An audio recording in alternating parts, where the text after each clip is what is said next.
सबसे पहले हम जानेंगे कि व्हाट इज डैम। डैम क्या होता है और साथ साथ हम जानने की कोशिश करेंगे कि डैम की मदद से हम वाटर को कंजर्व और मैनेज कैसे कर सकते हैं। तो सबसे पहले हम समझेंगे कि व्हाट इज डैम। डैम क्या होता है।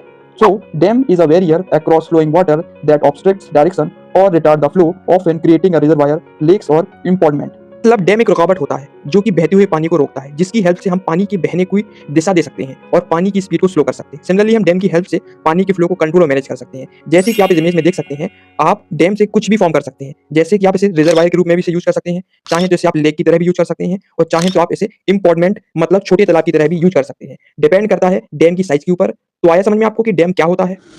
तो हम देखते हैं क्लासिफिकेशन ऑफ डैम, मतलब डैम के कितने भाग होते हैं। तो डैम को बेसिकली दो भागों में बांटा गया है। पहला है on the basis of material, दूसरा है on the basis of height. सबसे पहले अपन बात करते हैं on the basis of material. तो on the basis of material के तहत डैम को तीन भागों में बांटा गया है। पहला है टिम्बर डैम, जो कि लकड़ी से मिलकर बना होता है। दूसरा है मैंसूरी डैम, जो कि ब्रिक से, कंक्रीट से और रॉक से मिलकर बना होता है। और तीसरा होता है, कौन सा डैम होता है, अमेंगमेंट डैम होता है। अमेंगमेंट डैम होता है जो कि एडवांस टेक्निक से बना होता है, जिसमें rocks, soil, would, plastic, moulds का यूज होता है। अब अपन बात करते हैं on the basis of height की। तो हाइट के हिसाब से भी तीन कैटेगरी में इसको डिवाइड किया गया है। पहला है हाई हाइटेड डैम, जो कि बड़े साइज के डैम होते हैं। दूसरा होता है मीडियम हाइटेड डैम, जो कि मीडियम साइज के डैम होते हैं। और तीसरा होता है स्मॉल हाइटेड डैम, जो कि सबसे ज्यादा छोटे हाइट के डैम होते हैं।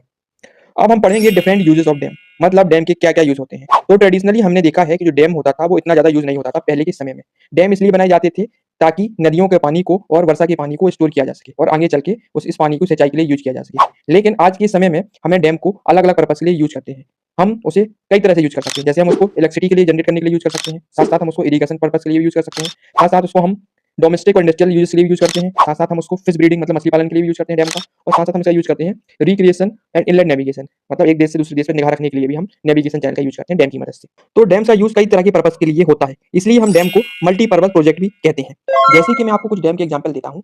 पहला एग्जाम्पल है महानदी बेसिन के ऊपर बना हुआ एक डैम कंस्ट्रक्ट किया गया था, जिसका नाम था हीराकुंड डैम। इसका जो मेन पर्पस था, पहला काम था इसका वाटर को कंजर्व करना और दूसरा इसका काम था कि फ्लड को कंट्रोल करना, माने बाढ़ के पानी को कंट्रोल करना। सिमिलरली सतलुज ब्यास बेसिन के ऊपर भी जो प्रोजेक्ट लॉन्च किया गया था, उसका नाम था भाखड़ा नागल डैम। इसका जो मेन पर्पस था, पहला इसका काम था कि हाइड्रोइलेक्ट्रिसिटी को क्या करना था, प्रोड्यूस करना था और साथ साथ इसको इरिगेशन के लिए पानी देना इसका काम था। तो इसलिए इस तरीके से भारत में कई तरह के मल्टीपर्पज प्रोजेक्ट लॉन्च किए गए थे ताकि पानी को कंजर्व किया जा सके और उसे मैनेज किया जा सके। डैम की इतनी सारी खूबियां देखकर जवाहरलाल नेहरू ने कहा था कि जो डैम होता है वह टेम्पल होता है मॉडर्न इंडिया का। उन्होंने इसे इसलिए कहा था क्योंकि डैम के इतने सारे एडवांटेज देखने को मिलते हैं। लेकिन दोस्तों, इसके बनाने के पीछे इतने सारे फायदे तो हैं, लेकिन फिर भी a large number of people in multiple project और डैम्स का विरोध करते हैं। तो ऐसा क्यों देखने को मिलता है कि कई सारे लोग होते हैं वह इसके अगेंस्ट में रहते हैं। इसके पीछे कौन कौन से रीजन है, चलिए जानने की कोशिश करते हैं। Reason behind